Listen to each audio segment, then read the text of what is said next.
할렐루야. 네, 제가 시작부터 조금 무거운 말씀을 드려 죄송한데, 제가 성대 수술을 하고 좀 회복세가 보여서 열심히 섬긴다고 이제 소리를 많이 냈는데, 다시 좀 통증이 오고 성대가 좋지 않아서 이제 병원을 갔는데, 좀 목을 다시 또 아껴야 된다고 합니다. 근데 여러분, 저의 성대 회복을 위해서 여러분 기도해 주시기를 부탁드리고요. 무거운 말씀 드려서 죄송하고 속히 회복하여 건강한 모습으로 다시 말씀으로 섬길 수 있도록 여러분 기도 많이 해 주십시오. 그래서 이따가 예배 후에 뜨겁게 제가 기도 인도를 해 드려야 되는데 그래 드리지 못해서 너무 송구스럽게 생각합니다. 자, 이제 잠시 하나님 말씀 나누도록 하겠습니다. 먼저 이 이야기를 여러분께 꼭 드리고 싶은데요, 제가 존경하는 A.W. 토조 목사님이 어느 날 산길을 걸어가시다가 우연히 쪽지 한 장을 발견하셨다고 합니다. 그런데 거기에는 전혀 예상하지 못했던 글자가 아주 또렷이 적혀 있었답니다. 그 글자는 이겁니다. 성장했을 때보다 태어났을 때 더 큰 생물은 이 세상에 딱 둘이다. 하나는 말벌이고 다른 하나는 교인이다. 자, 다시요. 성장했을 때보다 태어났을 때 더 큰 생물은 이 세상에 딱 둘이다. 하나는 말벌이고 다른 하나는 교인이다. 이 목사님이 이 메모를 들고, 아니 이렇게 보물 같은 말이 어떻게 자기에게 주어졌는지 알 길이 없었다고 했어요.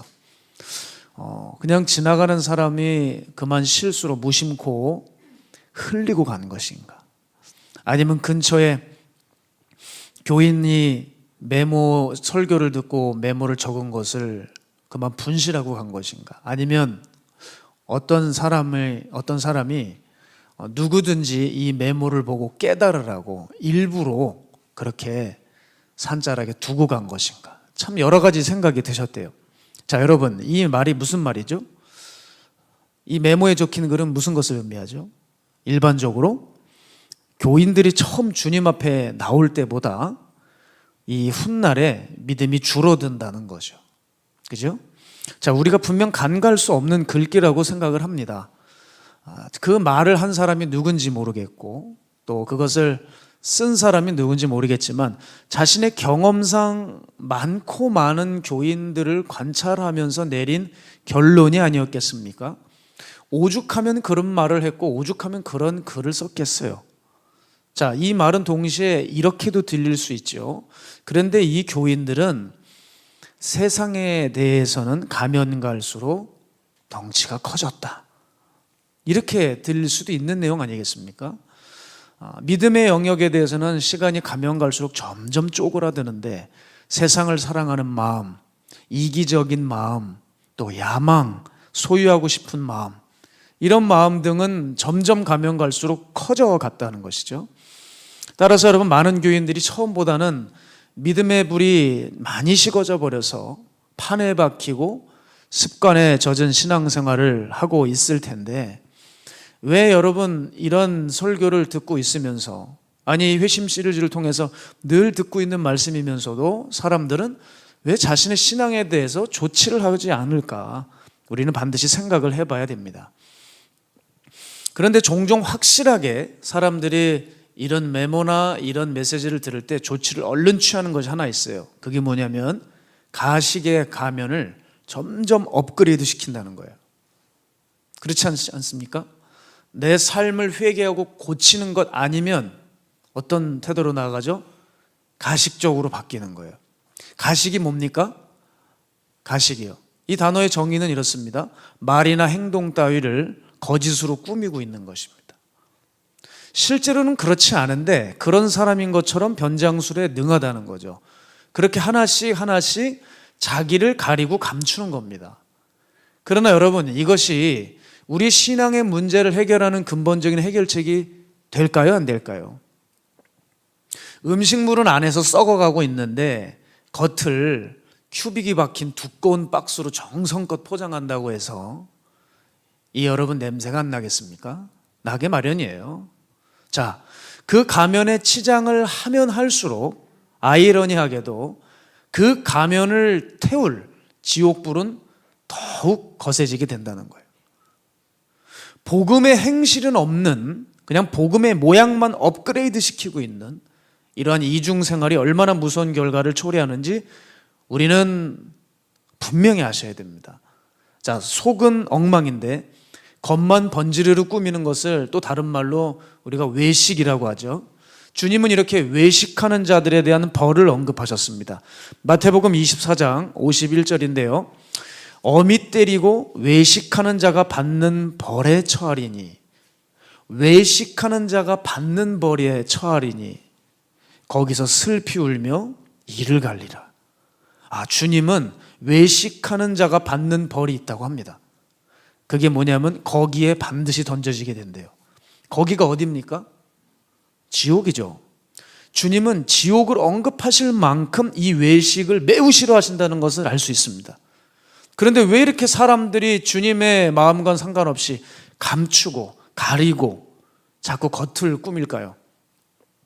자, 이 겉을 꾸미기 좋아하는 사람들, 이 포장술에 능한 사람들은 무엇을 증명하고 있는 것이냐면 자기 자신이 영적으로 죽은 수준이라는 것을 너무 잘 알고 있다는 증거입니다.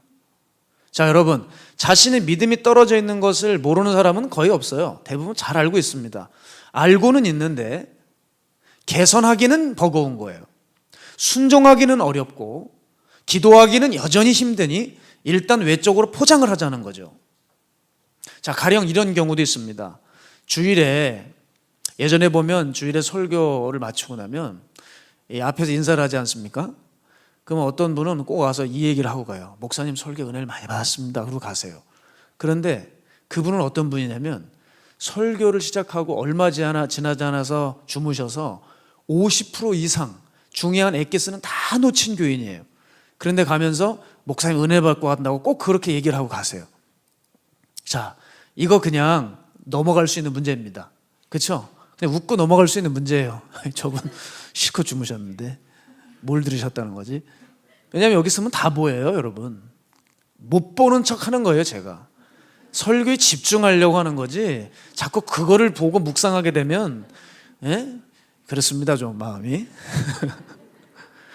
그런데 여러분, 이런 분들이 왜 이런 얘기를 하냐? 이게 웃고 넘어갈 문제가 아니라 우린 이것도 조심해야 돼요. 자기도 모르게 자기 신앙을 커버하고 싶은 마음이 있어요. 안 잔 것처럼 하기 위해서 그런 말을 하는 거거든요. 여러분, 이건 작은 문제가 아닙니다. 이것부터 자신을 고쳐나가지 않으면 계속 거짓말이나 하고 자신의 신앙이 바닥인데 괜찮은 것처럼 포장하고 꾸미는 것을 멈추질 못한다는 거예요. 이와 같이 가식은 자신의 상태를 잘 알고 있기 때문에 커버하는 일입니다. 사실 자신의 믿음이 바닥나고 떨어진지를 모르는 사람은 변장하지 않아요. 그렇죠? 가릴 생각도 안 합니다. 모르면 아무것도 안 해요. 아니까 하는 거예요. 자, 주님은 이런 사람들에 대해서 이렇게 자기가 찔리고 고칠 것이 무엇인지 알면서도 고치지 않는 사람을 두고 다음과 같이 말씀하셨어요. 누가복음 12장 47절에서 48절입니다. 함께 읽을까요? 시작. 주인의 뜻을 알고도 준비하지 아니하고 그 뜻대로 행하지 아니한 종은 많이 맞을 것이요 알지 못하고 맞을 일을 행한 종은 적게 맞으리라. 물은 많이 받은 자에게는 많이 요구할 것이요 많이 맡은 자에게는 많이 달라 할 것이니라. 아멘. 알면서도 하지 않은 자는 많이 맞을 거라고 했습니다. 알면 알수록 더 많은 책임을 주께서 물으신다고 말씀하십니다. 자, 그런데도 왜 사람들은 고치지 않을까요? 자, 가식의 덫에 빠진 사람들은, 이 가식의 덫에 빠진 사람들은 일종의 두려움을 안고 있기 때문에 그렇습니다. 한마디로 말하면 자신의 실상이 드러나는 것에 대해서 두려워해요. 특히 열등감이 심한 사람일수록 더욱 자신을 커버하고 포장하려고 합니다. 남들의 비판을 듣는 것을 두려워합니다. 동시에 남들의 칭찬을 듣는 것을 지나치게 좋아합니다. 그렇기 때문에 자기보다 남을 칭찬하면은 그건 못 견디는 거예요. 그러기에 더더욱 내 단점은 드러나면 안 되는 거죠. 자, 이렇게 이들은 사람의 인정에 매이게 됩니다. 자, 설교자들도 가식에 빠질 수 있어요. 설교자들도 자기 설교를 지나치게 신경을 쓰는 겁니다. 그래서 너무 사람들의 기분과 사람들의 분위기를 맞추려고 해요. 그러니까 사람들이 내 설교를 듣고 부정적인 반응이, 부정적인 평가를 듣지 않기 위해서 자신의 말투와 표정과 제스처에 온갖 신경을 쓰다가 그만 하나님의 말씀을 있는 그대로 전하지 못하고 너무 돌리고 너무 물을 타버려서 이게 하나님의 말씀인지 자기 얘기인지 세상 얘기인지 도무지 그냥 사람의 기분만 좋게 하고 끝나버리는 그런 설교들이 많다는 거예요. 제가 예전에 설교 세미나를 들어볼 때 내용에서도 보면 참 그 강의안을 보면 기가 막혀요. 절대 설교 시간에 부정적인 얘기하지 말아라. 사람들의 죄를 건드는 건 하지 말아라. 뭐 교회가 부흥하는 방법에 대해서도 얘기하는 글들이 있어요. 거기 보면 참 사람들에게 부담스러운 얘기, 부정적인 얘기, 기분 나쁜 얘기는 전혀 하지 말라는 거죠. 그러니까 여러분 제가 말씀드리잖아요. 우리 교회는 대형 교회가 되긴 글렀다. 저는 애시당초 버린 사람입니다. 그렇지 않겠어요? 대형 교회 되는 방법은 진짜 간단하죠. 물론 하나님께서 그 그릇에 부어주시지만 얼마든지 인간적인 방법으로 그 교회는 시도해 볼 수 있죠. 자, 여러분 이러한 설교자들도 종교적인 가식에 빠지게 되면 설교가 설교답지 못해집니다. 그러나 성경의 메시지는 어떻죠?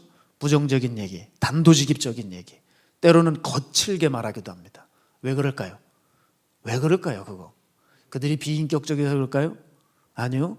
구원의 문제는 정말 시급하고 중대 사안이기 때문에 그렇습니다. 그런데 설교자가 종교적 가식에 빠지게 되면 사람에게 인정을 받아야 되니까 사람 마음에 부담 주는 얘기 근처에도 못 갑니다. 그러니 설교자들은 아주 부드럽고 세련되고 우아하게 설교하는 가운데 그 설교로 인해 영혼들 바싹 메마르게 하는 거죠. 여러분 사람을 두려워한다면 설교는 더 이상 설교가 아닙니다. 여러분 우리 설교자들은 그리스의 웅병가의 후예들이 아니라 히브리 선지자의 후예입니다. 들을 것을 듣게, 말할 것을 말하는 사람들이에요. 그런데 종교적인 가식에 빠지게 되면 그놈의 인정 때문에 할 말을 못하죠. 그 교회를 크게 만드는 것이 과연 하나님하고 무슨 관계가 있다고, 그게 하나님이 얼마나 큰 칭찬을 하시겠다고 거기에 하나 둘씩 마음 빼앗겨서 가식적인 그러한 종들이 충분히 될 수 있다는 얘기죠. 여러분 예수님의 설교를 우리 설교자들은 많이 들어야 합니다. 예수님의 설교를 보세요. 솜이불처럼 부드러울 때는 한없이 부드럽지만 조금 지나면 천둥과 벼락이 치죠. 여러분 진리가 이런 것입니다. 진리는 사랑과 공의가 함께 가는 거예요. 십자가는 사랑과 공의가 한 군데 만나는 자리가 십자가 아닙니까? 그런데 사람들 기분 맞춘다고 계속 사랑만 전해주니까 얼마나 말씀에 불균형이 옵니까? 또한 설교자가 단에서는 온화하고 부드럽지만 내려와서는 거칠고 비판적이면 그 얼마나 모순적입니까? 또한 사람의 이렇게 인정에 매인 사람들은 종종 당연히 자기의 실수나 과오를 인정하지 않으려고 합니다. 그렇죠? 사람이 인정에 매달리면 실수가 있을 때 인정 안 해요. 사실 그냥 잘못했습니다 한마디 하면 끝나는 거잖아요. 근데 그 말을 하면 큰일 나는 줄 알아요. 그 말을 하면 모든 걸 잃는 줄 알고 끝나버리는 줄 알고 실제로 그 말한다고 사람들이 뭐 자신을 우습게 여기고 매도하지 않습니다. 그런데 그 잘못을 인정을 못해요. 왜 그럴까요? 그 사람 안에 병든 마음이 있었기 때문에 자신의 실수를 오픈할 수 없는 두려움을 갖고 있는 거예요. 한마디로 제가 길게 말씀드렸지만 외식하고 가식하는 사람들은 사람을 두려워하기 때문에 이러한 외식과 가식이라는 영적인 질병을 불러오는 것입니다. 자, 여러분 이 부분을 방치하면 어떻게 될까요? 자신의 구원의 문제도 어려워집니다. 여러분만 포장하면 되는 게 아니라 주님이 심판대 앞에서 이걸 반드시 다루시기 때문에 여러분 구원의 문제가 생겨요. 그리고 이 땅에서는 교회의 문제를 일으킬 수도 있습니다. 여러분 인정을 받고 싶은 마음이 인간 본성이라고 하지만 이 인정받고 싶은 욕망이 너무 커버리면 어떻게 되는 줄 압니까? 거짓과 불의에도 손을 대게 되어 있어요. 실제로 제 멘토 목사님 옆에는 어떤 한 부목사님이 있었습니다. 이 사람은 아주 성적이 좋아요. 사역 성적이 좋습니다. 일을 아주 너무 뚝딱뚝딱 해내요. 그러다 보니 사람들의 인정을 받기 시작했어요.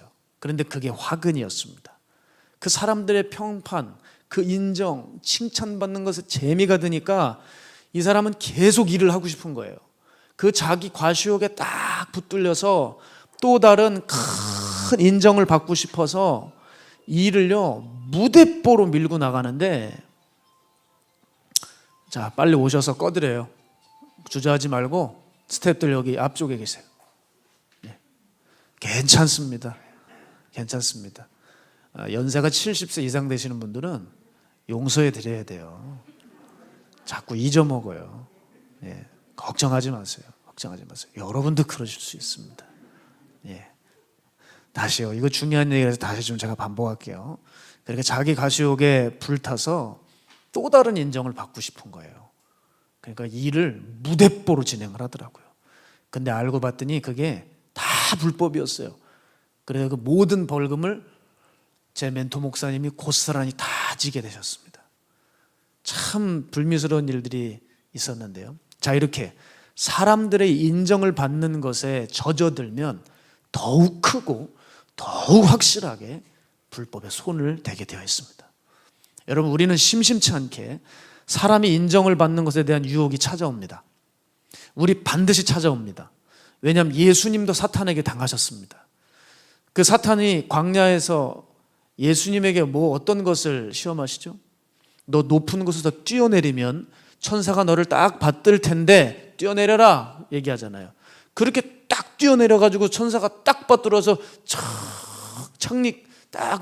착륙하면은 가뿐하게 이제 발이 땅에 닿으면은 사람들이 얼마나 환호성을 치고 그렇게 슈퍼스타가 되겠습니까? 사탄이 이걸 하라는 거예요. 그러나 예수님은 하늘의 권능을 그런 자신의 욕심에 쓰는 것을 허용치 않으시고 사탄아 물러가라 하셨다는 거예요. 그러나 예수님 시대의 종교 지도자들은 어땠을까요? 사람의 인기를 얻기 위해서는 온갖 포장을 다 했습니다. 실제로 사탄이 그 종교 지도자들에게 그 유혹을 했으면 어떻게 됐을까? 그 종교 지도자들은요, 그 인기를 위해서 얼마든지 뛰어내렸을 겁니다. 하늘의 천군 천사를 동원시켜서라도 뛰어내리는 퍼포먼스를 보여줬을 거예요. 그리고 자기가 좋아하는 그 율법 책들을 그냥 1층, 2층으로 쫙 깔아놔라. 그래서 거기 밑으로 뛰어내렸을 겁니다. 어떻게든 연기하고 인기를 얻었겠죠. 그런데 그게 잘못되었다고 딱 한 명이 소리쳤습니다. 그게 우리 주님이십니다. 이때 종교 지도자들이 그 말을 듣고 회개했습니까? 자신의 수치가 들춰지는 것을 참을 수가 없는 거예요. 왜 이렇게 도대체 자신의 잘못이 드러나는 걸 참을 수가 없을까요? 그들은 사람을 두려워했기 때문입니다. 결국 지도자들은 참지를 못하고 예수님을 십자가에 못 박아버렸죠. 여러분, 예전에 꼭 영화 스토리 내용 같지 않습니까? 어떤 한 사람이 자기가 원하는 그 욕심의 자리에 올라가려고 하는데 자꾸 딴지를 걸고 방해하는 사람들이 생겨요. 그러니까 뭐 킬러 사가지고 하나씩 제거하고 자기의 야망을 이루기 위해서 결국 그 자리에 올라가죠. 꼭 종교 지도자들이 딱 이랬습니다. 자기가 성공해야 되는데, 올라가야 되는 자리가 있는데, 나 요번에 선거에 붙어야 되는데 그게 안 되니까 사람들 방해 세력들을 싹싹싹 죽이는 거예요. 여러분, 이거 왜 그럴까요? 다 두려움 때문입니다. 인정받지 못하면 죽을 것 같은 사람들, 인기 없으면 살아도 산 게 아닌 것 같은 사람들, 꿈 못 이루면 인생 다 끝난 줄 아는 사람들, 이 사람의 인정이 이렇게 무서운 거예요. 따라서 여러분, 우리가 정말 싸워야 할 것은 뭘까요? 나의 신앙과 삶을 사람들에게 인정받는 것이 아니라 하나님께 인정받는 삶으로 나아갈 수 있도록 철저히 몸부림쳐야 될 줄 믿습니다. 사람에게 마음 뺏기고 사람에게 박수받고 싶은 마음이 점점 커갈수록 우린 자연스럽게 외식의 옷으로 갈아입을 것입니다. 경건의 옷은 어느새 벗겨질 거예요. 여러분, 사람에게 잘 보여서 뭐 하실 겁니까? 예? 나는 그렇지 않은데 사람에게 그렇게 그럴싸하게 잘 보인다고 뭐가 달라집니까? 여러분, 끝까지 속일 수 있을 거라고 생각하십니까? 예? 끝까지 속일 수 있을 거라고 생각하십니까? 결국 드러나요. 그리고 여러분, 사람에게 잘 보여서 뭐 할 건데요? 예? 사람이 우리에게 해줄 수 있는 게 뭔데요? 그거 생각해 보셨어요? 사람이 뭐 해줄 것 같습니까? 여러분, 처음에 예수님 보고 호산나 호산나 다윗의 자손이 했어요. 그죠? 종려나무 가지 흔들었다고요. 그런데 그 사람에게서 뭘 얻을 수 있습니까? 시간 지나니까 십자가에 못 박으라고 하는 것이 사람 아닙니까? 네? 절대 신앙인들이 사람들의 칭찬에 넘어가면 안 돼요. 저는 이렇게 생각해요. 저한테 잘해주는 분들 너무너무 감사하죠. 예. 처음에 와가지고 저한테 해주시는 말씀들 너무너무 감사하고 제가 깊이 새기죠. 그러나 믿지 않아요. 언제 돌아서서 제 욕을 할 수도 있고 저 사람을 끌어내려 할 수도 있는 게 사람이에요.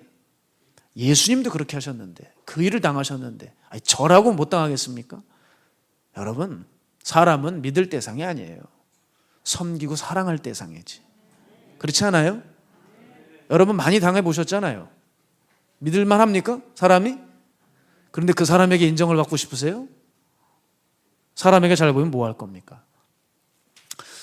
그런 맥락에서 제가 우리 사역자들에게 제가 하는 행동이 있어요. 제가 우리 밑에 스텝이나 사역자들이 잘못을 하면 아주 따끔하게 혼을 냅니다. 그런데 저의 야단을 무조건 정당화하지 않아요. 제가 야단을 쳤는데 그 야단에 오해가 있거나 제가 좀 야단을 쳤는데 좀 지나쳤다 싶으면 전화해서 사과해요. 여러분 생각해 보세요. 어떻게 보면 윗사람으로서, 목사로서 자기가 혼내놓고 사과를 하게 되면 꼴 우스워지는 거예요. 그렇지 않나요? 혹시나 목사의 권위가 있다면 그 권위가 실추될 수도 있어요. 오히려 차라리 혼내면 그거로 끝내버려야 돼요. 칩칩하게 가서 잘못했다고 그러고 미안하다고 그러면 사람 우스워질 수 있어요. 그런데 여러분, 전 사과합니다. 왠지 아세요? 제가 잘난 게 아니라 저를 지키려고요. 잘못을 해놓고 잘못이 아닌 것처럼 해봤자 잘못한 게 사라져버립니까? 사라지지 않아요. 따라서 여러분, 저도 제 자신을 보면서 여기서 끝내지 않고 아주 제 자신을 단도리를 쳐요.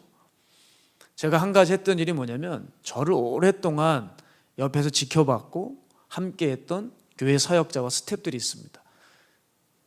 신빙들 말고 오래 함께 있었던 사람들만 불렀어요.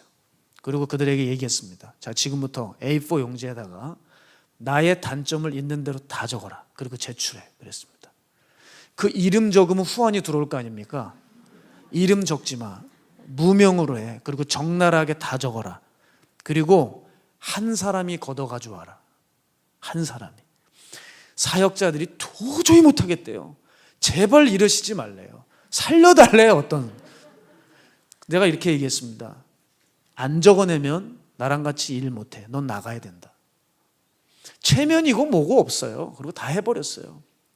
왜냐하면 저도 제가 못 보는 부분을 보고 고쳐야 될 거 아닙니까? 여러분, 이런 거 안 하고 내가 목사니 하면서 에헴하고 건이나 부리고 앉아있다면 그렇다고 해서 사람들이 저를 목사로 인정해 주겠습니까? 여러분, 저도 두려운 마음이 있어요. 어느 때부턴가 목사로 살고 있더라고요. 그런데 사람들이, 사탄이 저에게 붙여놓은 허례허식이나 이런 껍데기들이 왜 없겠습니까? 이런 것들 빨리 면밀히 살펴서 떼내어 버리지 않으면 저도 영적으로 영락없이 죽어버리는 건 매 마찬가지입니다. 사역자들이, 스태프들이 쭉 적어왔더라고요. 제가 그것을 아직도 책상에 두고 놓아서 봅니다. 그리고 책꽂이에 딱 꽂아뒀어요. 언제든지 제가 딱 꺼내볼 수 있습니다. 그런데 적어낸 거를 보면 그거 참 신기해요. 어쩜 그렇게 동일한 것들이 적혀 있는지 몰라요. 이거구나, 이거. 형광펜을 제가 얼른 발랐죠. 지금 보니까 그게 뭔가 해가지고 또 궁금해하시는 분들이 있어요. 여러분, 정말 표정이 기가 막히네요. 그거 얘기해주나 해서 이거 봐, 들키니까 웃으시잖아요. 남 거 궁금해하지 마시고 여러분 본인 거 하세요. 얼른 가족들한테, 아내한테 물어보시라고요. 예? 저는 그러면 제 가족에게 안 했을까요? 제 아내에게 맨날 물어봐요. 그러니까 아내가 이제, 목사님 그만 얘기해요. 다 얘기를 해줬는데 뭘 좀 물어봐요 자꾸. 그게 다예요. 그거 다. 이제 그만하라고. 그만하라고 하는 이유가 뭘까요 또? 이젠 네 차례다. 그럴까봐 이제 두려워서 그런 건가? 모르겠습니다만은 저도 계속 말해요. 아내에게 이미 다 받았어요. 제가 목사라고 해서 아내 앞에서 뭐 건의 잡고 그러지 않아요. 뭐 어차피 다 알아요. 말하지 않아도 다 알아요. 그렇지 않겠습니까? 저에 대해서 가장 잘 아는 사람이 제 아내 아니겠어요? 아무리 그냥 강단에서 그럴싸하게 얘기해도 뻔히 보이는 게 우리 아내의 마음 아닙니까? 아내의 눈은 피할 수가 없는 거예요. 하나님 다음 아니겠습니까? 그러니까 감출 필요가 없어요. 오히려 이 일을 통해 우리가 빨리 그 가면을 뜯어버리고 업그레이드 되는 게 중요한 것이죠. 그리고 여러분, 제가 이렇게 제 단점을 적어내라는 것을 이번에 처음 한 게 아니에요. 제가 예전에 전도사 때부터 했어요. 그런데 전도사 때는요, 그게 그렇게 힘이 들었어요. 왜냐하면 그때는 사람들에게 인정을 받고 싶은 마음이 컸습니다. 내가 괜찮은 사람이었으면 좋겠고, 그 마음이 강했기 때문에 그거를 하는데 너무 부인하고 싶은 거예요. 이거 아닌데 막 설명해 주고 싶은 거예요. 붙잡아 놓고. 그런데 지금은 그때보다 훨씬 수월해졌어요. 이제는 그때만큼 힘들지 않고 곧잘 합니다. 왜 그런 줄 압니까? 어느새 사람에 대한 인정받고 싶은 마음이 사라져서 그런 것 같아요. 제가 지난 10여 년 동안 저는 인정을 받고 싶은 마음이 있는데 저는 오히려 반대의 경우가 많이 당했어요. 참 이 사람 저 사람에게 많이 치였어요. 되었어. 그 당시에는 힘이 들었죠. 그런데 지금 지나고 보니까 이 연단이 유익이 있어요. 사람에게 뒤이다 보면 사람에게 인정받고 싶은 마음이 없어져요. 저는 그래서 이게 회심 시리즈 설교가 가능했다고 생각해요. 여러분, 칭찬받는 거 좋아했다면 이 설교하면 안 돼요. 공격받을 각오하고 하는 거거든요, 이런 설교는. 여러분, 그렇기 때문에 사람에 대한 인정받고 싶은 마음이 사라지니까 어떤 증상이 나타나냐면 칭찬을 받아도 그게 그렇게 크게 좋지도 않아요. 그리고 욕을 얻어먹어도 죄인 보고 죄인이라 그랬는데 뭐라고 부르겠냐 저들이 이러고 말아버려요. 물론 가끔 기분도 나쁘죠. 기분이 안 나쁜 건 아니에요. 그런데 그게 지나치지가 않아요. 그냥 쓱 지나가 버려요. 이제 그러다가 이렇게 되더라고요. 여러분, 사람들에게 대인 것이 제게는 아주 좋은 결과를 낳았어요. 사람에 대한 평판, 그것으로부터 한결 자유로워질 수 있었고, 사람들에게 잘 보이고 싶은 마음도 많이 개선이 되었어요. 자, 여러분 어떠십니까? 여러분 안에는 혹시 사람에 대한 두려움 없으십니까? 여러분, 이것을 없애지 않으면 계속 가식의 덫에 걸려들게 되어 있어요. 사람이 날 얕잡아보고 무시당하면 괴로워하는 거예요. 사람이 날 오해할까 봐 두렵고, 그 사람이 날 떠나버릴까 봐 두렵고, 그것 때문에 자꾸 포장하는 기술이 나날이 늘게 되는 거죠. 자, 어느 목사님이 이런 자매를 만났답니다. 신앙인이죠, 물론. 이 자매의 이야기를 들어보는데 갈등이라고는 삶에 전혀 없는 듯이 말을 하더래요. 자기는 예수님을 믿고 있기 때문에 목사님, 나는 갈등이 존재하지 않아요. 저는 늘 승리합니다. 아마 목사님도 예수님을 믿으니까 저처럼 그렇게 행복한 삶을 살고 계실걸요? 하나님을 찬양해 보세요, 목사님. 모든 문제가 다 물러가요. 그렇게 행복해집니다. 이런 얘기를 하더래요. 여러분, 뭐가 문제죠? 뭐가 문제일까요? 가식이죠. 왜 가식인 줄 아세요? 현실적이질 못해요. 말은 영적이고 잘 되고 있고 행복한데 너무 비현실적이라고요. 사람이 여러분 삶에 어려움과 걱정이 없습니까? 갈등이 없는 사람이 있나요? 그런데 이 사람은 자기가 신앙이 참 좋다는 것을 과시하기 위해서 나에겐 갈등이란 존재하지 않고 늘 행복하다고 말하는 겁니다. 그리고 승리라는 말을 남발하고 있는 거예요.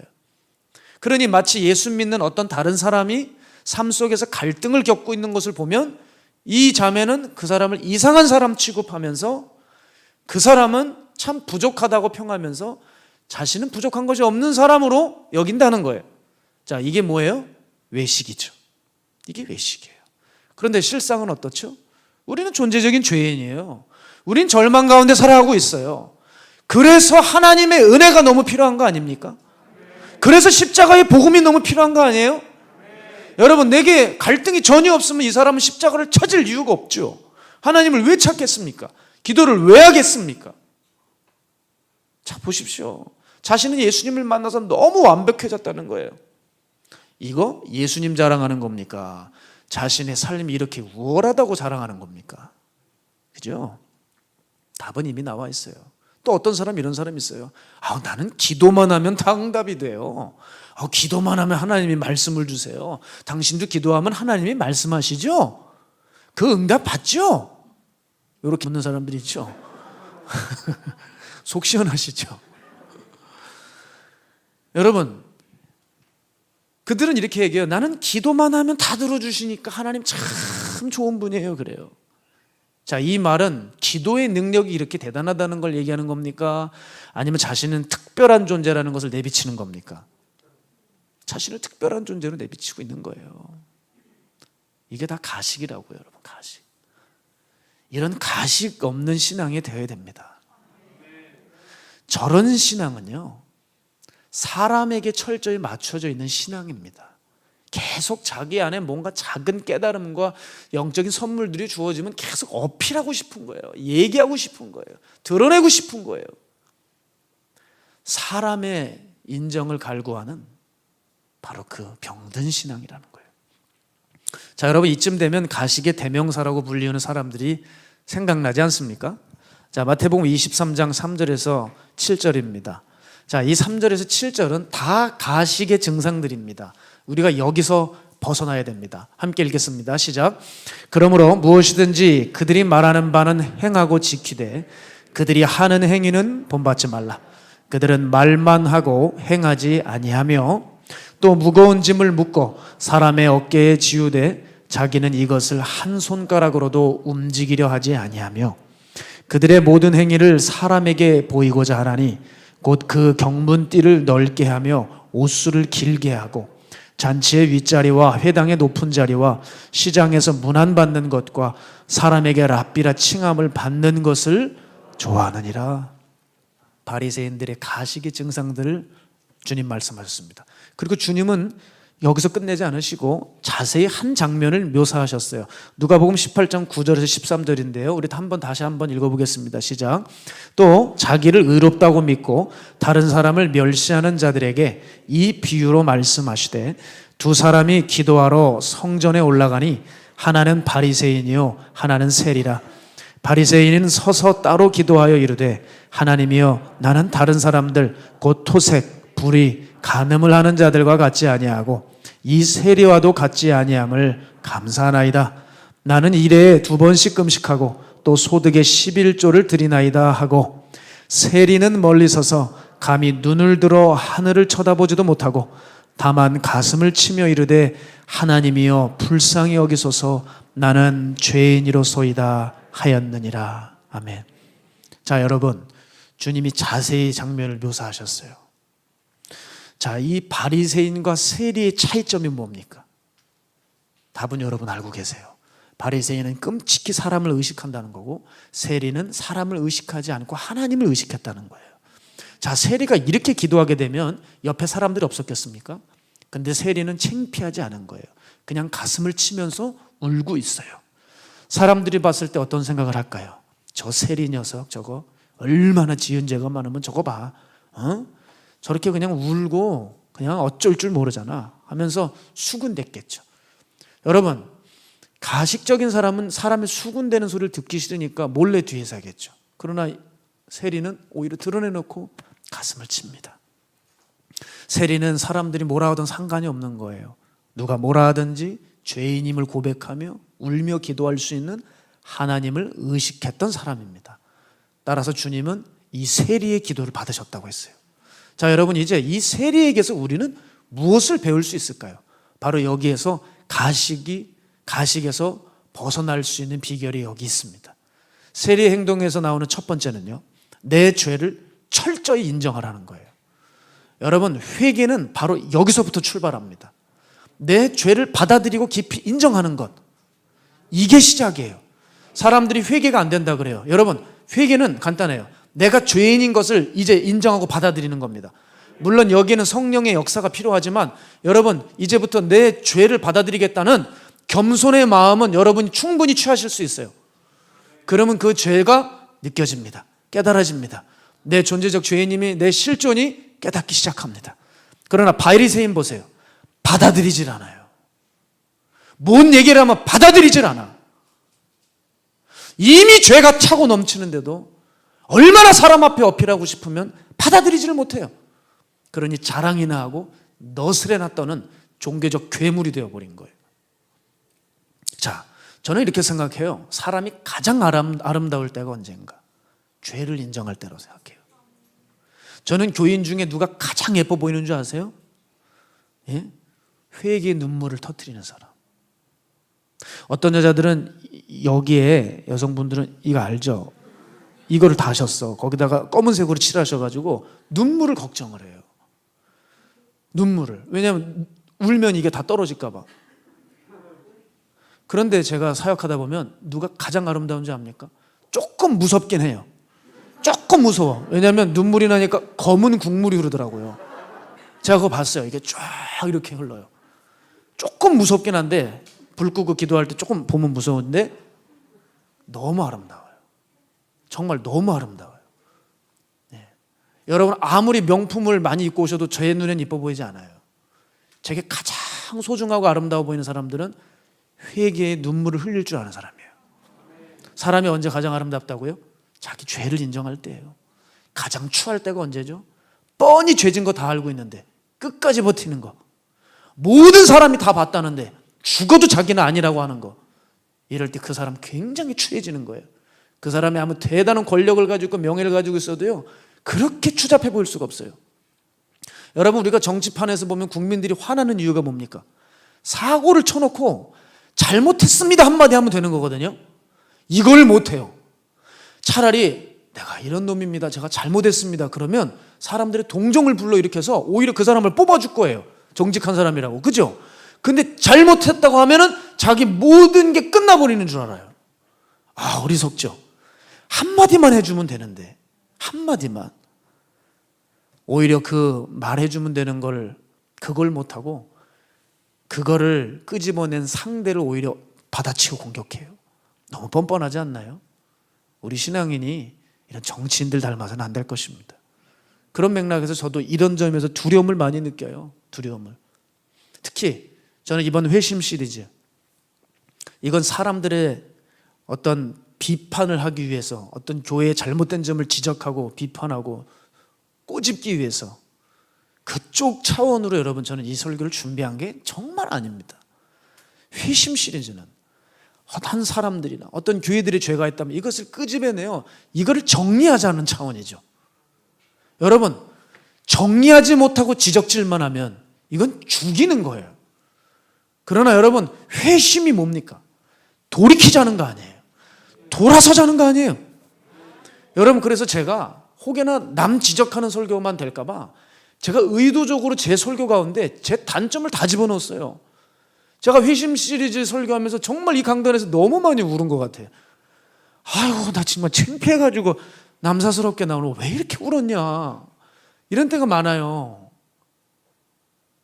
아이고, 참 불쌍하죠? 저도 안간힘을 쓰는 거예요. 제 단점을 집어넣고 회개할 것을 많이 넣어요. 그렇게 특별히 하는 이유가 있어요. 왜냐하면 설교하면서 내 죄는 보지 못하면 안 되잖아요. 여러분, 설교를 하면서 내 죄를 보지 못하면 자연스럽게 이중적인 인간이 되더라고요. 여러분, 이 설교자의 직책이 영광스럽지만 굉장히 무서운 직책이에요. 이 강단은 하나님의 말씀을 대언하는 너무나도 영광스러운 자리지만 너무 무서운 자리예요. 왠지 아세요? 설교하면서 자기는 그렇게 못 살면 완전히 죄인 중에 죄인 되는 거예요. 너무나도 설교자들은 쉽게 이중적인 사람들이 돼버리더라고요. 그래서 저도 설교하는 가운데 말씀 앞에 내 자신을 비추고 내 죄가 여실히 드러남을 느껴요. 제가 설교하면서 여러분은 모르는 게 있어요. 임진혁, 네가 가장 매를 많이 맞아야 돼. 네가 가장 회개를 많이 해야 돼. 네가 가장 더러운 놈이야. 제가 이 말은 설교를 하면서 안 하지만 혼자 속으로 생각한 적이 참 많아요. 사랑하는 여러분, 말씀의 빛으로 우리를 비춰야 돼요. 이 말씀의 빛이, 그로 인해서 우리가 얼마나 누더기를 입고 있는지, 얼마나 먼지 덩어리인지 알게 되죠. 여러분, 말씀을 가까이 하고 계십니까? 말씀으로 자신을 확인하십니까? 제가 그런 맥락에서 말씀드리면 저는 개인적으로 어릴 적부터 드럼이라는 악기를 참 좋아해요. 실제로 드럼을 배우기도 했고 제 주변에 아주 유명한 드럼 연주자들도 있습니다. 그래서 이따금씩 드럼 연주자들의 플레이를 보고 싶을 때가 있어요. 그러면 그걸 틀어놓으면 정신없이 빠져서 봅니다. 제가 우연치 않게 한 영상이 올라왔더라고요. 추천 영상이. 그게 누구냐면 스튜디오 세션 드러머인데 강수호 씨라고 하는 유명 드러머가 있어요. 이 강수호 씨의 드럼이 올라와 있더라고요, 영상에. 제가 그 영상을 정말 빠져들면서 보았습니다. 근데 이분을 인터뷰하는 내용이 있더라고요. 제가 인상 깊게 들었던 것이 뭐냐면 이렇게 얘기하더라고요. 연주자가 자기만 잘 친다가 되는 게 아니라는 거예요. 삼자의 입장에서 자기가 어떻게 보이는지를 봐야 하기 때문에 자기는 항상 앞에 전신 거울을 두었대요. 거울을 보면서 자기의 포즈를 보면서 항상 드럼을 연습했다고 하더라고요. 제가 그때 생각했어요. 맞다. 자신을 이렇게 비추어 보지 않는다면 진정한 프로는 될 수 없다. 흉내 낼 수 있죠. 말씀 안다고 얘기할 수 있어요. 그러나 프로는 못 되는 거예요. 여러분 진정한 영적인 프로가 되시고 싶습니까? 그러면 자기 자신을 제대로 직시하고 바라볼 수 있는 장치를 많이 둬야 돼요. 그 중에 가장 으뜸이 하나님의 말씀입니다. 그 말씀의 거울 앞에 내 자신을 서둬야 내가 뭘 고쳐야 하는지를 알게 되죠. 말씀을 가까이 하십시오. 말씀의 빛에 자신을 노출시키십시오. 그래서 여러분의 죄를 깨달으셔서 이 죄를 철저히 인정하고 회개하는 데 반드시 나아가셔야 됩니다. 두 번째, 우리가 이 세리의 기도에서 배워야 될 것은 뭐냐? 우리 신앙의 관심사는 사람이 아니라 오직 하나님 한 분이어야 한다는 거예요. 저는 우리의 좌우명으로 여겨야 될 것이 이것이라고 생각해요. 하나님 보시기에, 하나님 보시기에. 여러분 이것을 많이 여러분 삶에 기억하시고 써놓으세요. 하나님 보시기에, 하나님 보시기에. 제가 여러분 제 얘기를 말씀드릴게요. 저 다른 때는 모르겠는데 사람을 의식할 때가 있었어요. 그 유혹이 언제 오느냐면 산기도 할 때입니다. 산기도를 한다는 걸 자랑하는 게 아니라 산기도 올라가서요. 산기도를 올라갔을 때 어떤 때는요 기도를 오래 할 때가 있고 또 어떤 때는 기도를 짧게 하고 내려와야 될 때가 있어요. 급한 일이 있을 때는 얼른 대충 하고 내려와야 될 때도 있습니다. 또 몸이 너무 안 좋은 경우는 올라가기까지는 올라갔지만 어떤 때는 뭐 주님이 만져주신 경험도 있지만 어떤 때는 너무 몸이 힘들어 금방 내려올 때도 있습니다. 근데 문제가 뭔지 아십니까? 산에 올라갈 때 제가 올라가는 본 사람들이 있어요. 제가 목사인지 아는 사람들도 있습니다. 근데 기도를 일찍 끝내고 내려오는 것을 그 사람에게 보이고 싶지가 않은 거예요. 솔직히 억울하죠. 나 어젠 진짜 오래 기도했는데 오늘은 일찍 내려가는데 저 사람이 저기 서 있네. 나 그렇게 기도하는 게 아닌데. 또 저분이 이렇게 생각할 것 같은 거예요. 저 목사님 진짜 뭐 산기도 그냥 찍고 가네. 뭐 기도도 별로 안 하네. 저거 완전 폼이네 폼. 혹시 이렇게 생각하는 거 아니야? 나 이 뭐 억울한 마음도 들고 예전에 그랬어요. 그런데 정신이 번쩍 나더라고요. 지금 내가 무슨 정신으로 산에 올라가는 건가? 아니 기도를 뭐 아주 너무 길고 오래 막 밤을 새도록 기도해야지 이게 끝내주는 기도인가? 짧은 시간 하더라도 간절한 마음을 다해 하나님께 정성을 올려드리는 그 기도도 기도 아닌가? 그리고 내 기도가 무슨 사람에게 보이게 하는 기도인가?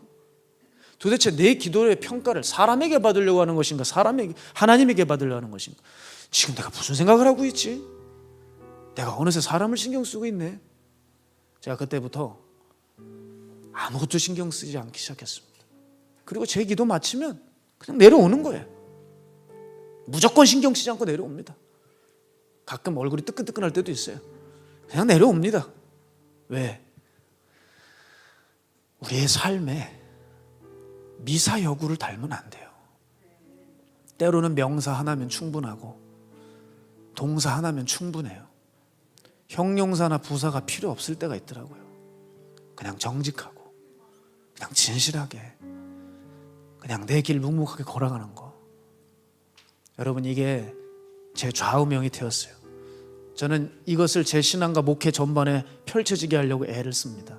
하나님 앞에 살아가기, 하나님 보시기에, 하나님 보시기에. 사람들이 어떤 말들과 오해가 있을지라도 변명 없이 하나님 보시기에 옳은 일을 하고 있다면 그것으로 족한 거 아닌가? 하나님 보시기에 문제가 없었다면 사람들이 뭐라고 수군대고 비방을 하건 역량 있는 얘기를 하건 거기에 귀 기울일 필요가 없는다는 것. 여러분, 그 훈련을 우리가 해야 되지 않겠습니까? 우리가 이렇게 하나님 보시기에를 놓치면 바로 사람 보기에로 넘어가서 병들어 버려요. 또한 하나님 보시기에를 정말 귀하게 여기고 잘 안다면 내가 하나님 보시기에 귀한 거 한 거 남들에게 말할 필요가 없습니다. 왜? 하나님이 다 알고 계시니까요. 저에겐 이런 일들이 체험되어진 일이 있어요. 전 정말 아픈 사람들을 위해 조용히 제 1번으로 신방을 다녔습니다. 주님께서 저에게 한 영혼이 귀하다고 하셨기 때문에 한 영혼을 보라 하셔서 정말 그 한 영혼을 위해서 제가 힘이 닿는 데까지 참 많은 환우들을 신방을 다녔습니다. 참 죄송하지만 저희 교인들을 신방은 못 가도 외부 교인들이나 아픈 분들을 향해 열심히 다녔던 것 같아요. 조용히 그렇게 다녔어요. 그런데 여러분, 정말 하나님은 보시더라고요. 제가 어느 날이었습니다. 어느 주일에 일찌감치 한 새벽 5시에 주일 새벽에 목양실에 와서 말씀을 다시 준비하고 있었어요. 기도하면서. 근데 그 아침에 박보영 목사님에게 전화가 오는 거예요. 얼마나 깜짝 놀랐겠습니까? 이 아침에 왜 목사님이 전화가 오실까? 그 전화를 받았습니다. 아니 목사님, 어쩐 일이십니까? 제가 자세한 내용은 말씀드리기 좀 그렇고요. 그냥 내용은 간단하게 요약해서 이겁니다. 오늘 주님이 이상하게 네 기도를 시켰다. 내용은 다 생략하고 네가 영혼들을 긍휼히 여기는 마음으로 환우들을 돌보는 걸 하나님이 다 보셨다. 너는 그 마음을 잊어서는 안 된다. 제가 그때 전화를 끊고 정말 눈물을 쏟았습니다. 야, 그렇구나. 제가 왜 눈물을 쏘고 감사했겠어요? 제 멘토에게 칭찬받아서요? 아니요. 하나님이 날 기억하셔서, 하나님이 내 발걸음 다 보셔서, 하나님께서 내 수고를 보셨구나. 여러분, 하나님은 여러분 다 보십니다. 그러기에 하나님 앞에서 감출 것도 가릴 것도 없어요. 하나님의 눈에는 우리는 펼쳐놓은 책과 같아서 이미 다 훤히 우리 심령과 폐부를 감찰하고 계세요. 잠언 21장 2절이요. 사람의 행위가 자기 보기에는 모두 정직하여도 여호와는 마음을 감찰하시느니라. 자기 보기엔 정직하고 사람에겐 박수를 받아도 하나님이 넌 아니야. 너는 나와 관계가 없어. 넌 구원받지 못해. 넌 지옥이야. 하면 끔찍한 거 아니겠습니까? 여러분, 이제 말씀을 정리하면서 우리는 우리 안에 대먹지 않았는데 된 줄 아는 이 모든 허례의식을 다 떼내고 싸우지 않으면 우린 정말 태어날 때가 성장할 때보다 더 큰 비정상적인 교인이 될 수밖에 없습니다. 시간이 가면 갈수록 믿음은 콩알만해지는데 가식에 가면은 점점 거대해지고 포장은 드러나게 될 수 있습니다. 따라서 여러분, 우리는 이 시간 이후로부터 진실하기로 마음을 먹고 이 가면을 찢어버립시다. 그리고 과감히 내 과오를 인정합시다. 거기서 우리의 참된 회개는 시작될 것입니다. 그리고 우리의 신앙은 사람 앞에서가 아니라 하나님 앞에서 살기를 끊임없이 훈련한다면 어느새 하나님 보시기에 참으로 깨끗하고 정결한 그릇이 돼서 주인이 보시기에 쓰기 용이한 그릇으로 바뀌실 줄로 믿습니다. 오늘 이 가식, 이 영혼의 질병에서 해방되고 치유되어 주님의 기쁨의 그릇 되기를 다시 한번 주님의 이름으로 축복합니다. 우리 시간 함께 이 찬양하면서 준비하신 예물 드리도록 하겠습니다. 신실하게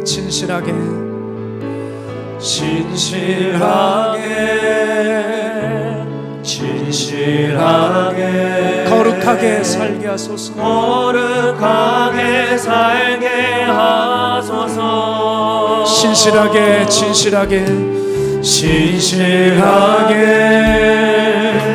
신실하게 거룩하게 살게 하소서. 하나님, 나의 마음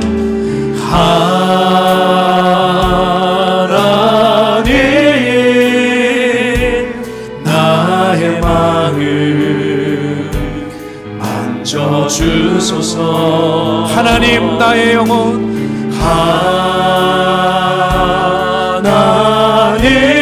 하나님, 나의 영혼 하소서. 신실하게 진실하게 진실하게 진실하게 거룩하게 살게. 거룩하게 아멘. 주님 꼭 이 길 걸어가기 원합니다. 신실하게 진실하게 진실하게 진실하게 거룩하게 살게 하소서. 하나님 나의 기도 하나님 나의 기도 들어주소서. 하나님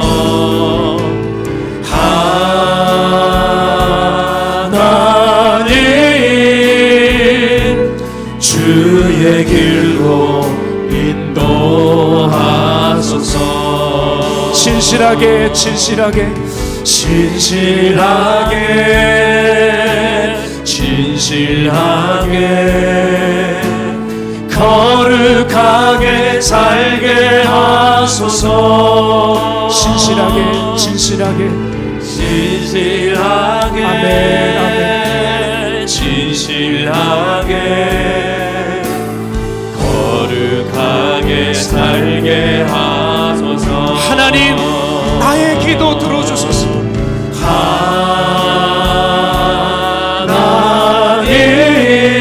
하나님 나의 기도 들어주소서. 하나님 주의 길로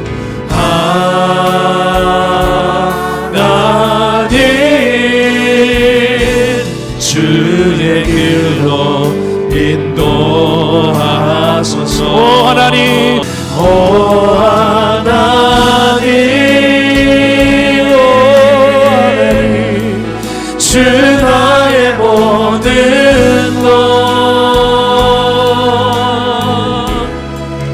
내 주 같은 분 없네. 이 땅 위에 오 하나님 오 하나님 오 하나님 주 나의 모든 것 주님 앞에서 내 주 같은 분 없네. 이 땅 위에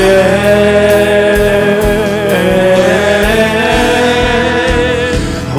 하나님 오 하나님 주 나의 모든 것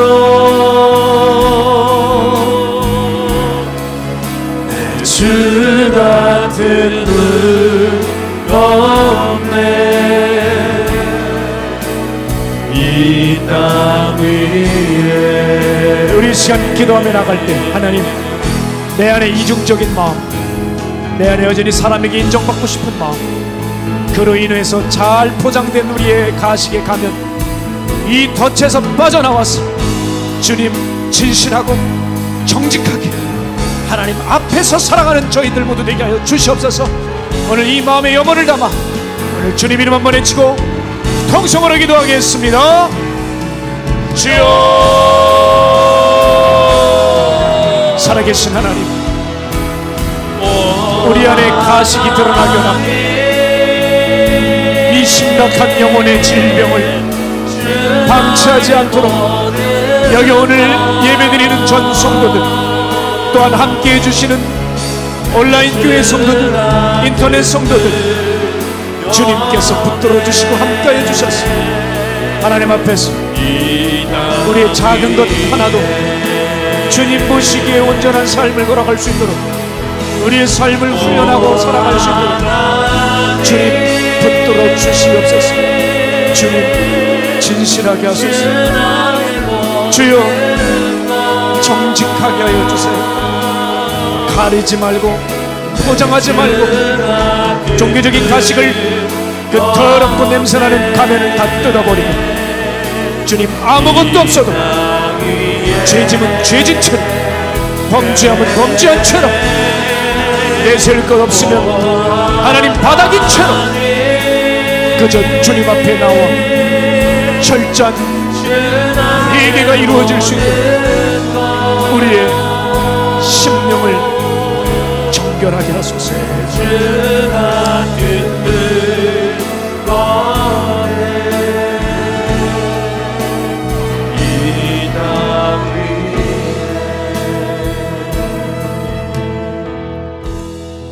살아계신 하나님, 우리의 삶이 얼마나 부끄러운지를 알아야 합니다. 여전히 내 죄를 가리고 싶고 숨기고 싶고 내 열등감을 비롯한 상처로 인해서 사람에게 인정을 구걸하는 일들이 우리의 삶 가운데 버젓이 일어나고 있음에도 우리가 너무 오랜 시간 이걸 방치해서 이미 하나님 앞에 큰 죄가 되고 구원도 흔들리고 있는지 모릅니다. 하나님, 이 회심 시리즈를 통해 돌아서게 하시고 변화되게 하시고 이젠 속사람이 하나님 앞에서 살아가기로 결단하여 주여 진실하게 하소서, 주여 정직하게 하소서, 주여 하나님을 의식하게 하소서. 사람을 바라보지 않고 하나님 그 크신 하나님을 의지하오며 나의 작은 것부터 온전히 기초를 놓을 수 있는 거룩한 백성들로 다시 한번 세워가 주십시오. 오늘 그 작은 결단이 오늘 저들의 영혼을 건져낼 것입니다. 말씀의 빛이 들어갈 것입니다. 주님이 저 심령의 주인이 되어 주실 것입니다. 오늘 주님 그렇게 우리를 바꿔주시고 그 삶의 발자취를 통해 주님 영광 받으시고 오늘 이 예물도 그 발걸음의 하나이게 하여 주셔서 이 예물이 하나님 마음에 두신 곳에 꼭 사용되어지며 그곳에서 소망이 터지고 생수가 흐르고 하늘의 영광에 깃들 수 있도록 주여 저희들의 예물을 귀하게 사용하여 주시옵소서. 오늘 예배 가운데 주의 성령께서 붙들어 주시는 은혜 깊이 감사를 드리며 살아계신 예수님의 이름으로 축복하옵고 기도드렸습니다. 아멘.